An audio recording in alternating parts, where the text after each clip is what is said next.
రైతులు ఎవరు కూడా అడగకుండా రాష్ట్ర ప్రభుత్వం రైతు డిస్కామ్ అనే పేరుతోని ఏదైతే విద్యుత్ సంస్కరణలు తీసుకురావాలని ప్రయత్నం చేస్తూ ఉందో, రైతు డిస్కామ్ పేరుతో ఒక కొత్త డిస్కామ్ ఏర్పాటు చేయాలని చెప్పి ప్రయత్నం చేస్తూ ఉందో, ఈ యొక్క ప్రయత్నాన్ని తెలంగాణ రక్షణ సేన నుంచి మేము సంపూర్ణంగా వ్యతిరేకిస్తూ ఉన్నాం.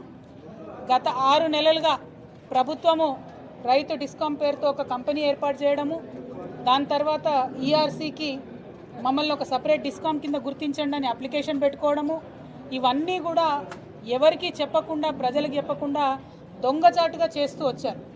ఇవాళ ఈఆర్సీ పబ్లిక్గా ఎప్పుడైతే పబ్లిక్ హియరింగ్ కోసం పిలుపునిచ్చిందో అప్పుడే ఇది ప్రజలందరి మధ్యలోకి వచ్చింది.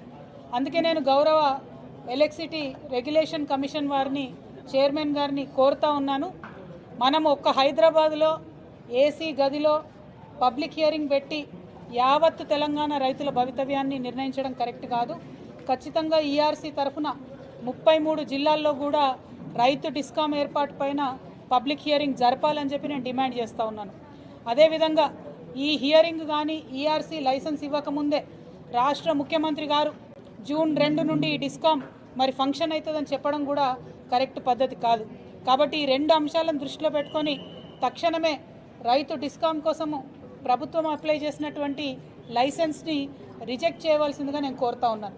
క్షేత్రస్థాయిలో రైతన్నలందరికీ కూడా నేను మీ అందరికీ మనస్ఫూర్తిగా చేతులు జోడించి చెప్తా ఉన్నాను, ఇప్పుడు తీసుకొస్తున్న సంస్కరణలు ఏవైతే ఉన్నాయో రేపటి నాడు మన తెలంగాణ వ్యవసాయానికి ఉరితాడులాగా మారేటటువంటి ప్రమాదం ఉంది.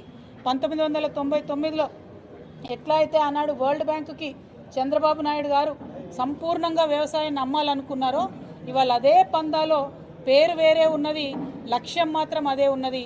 రైతు డిస్కామ్ అని చెప్పేసి ఒక కొత్త డిస్కామ్ తీసుకొచ్చి మిగతా డిస్కామ్లను ప్రైవేట్ చేసి కరెంటును ప్రైవేట్ వాళ్ళకి అమ్ముకోవాలనే కుట్ర కూడా తెలుస్తూ ఉన్నది.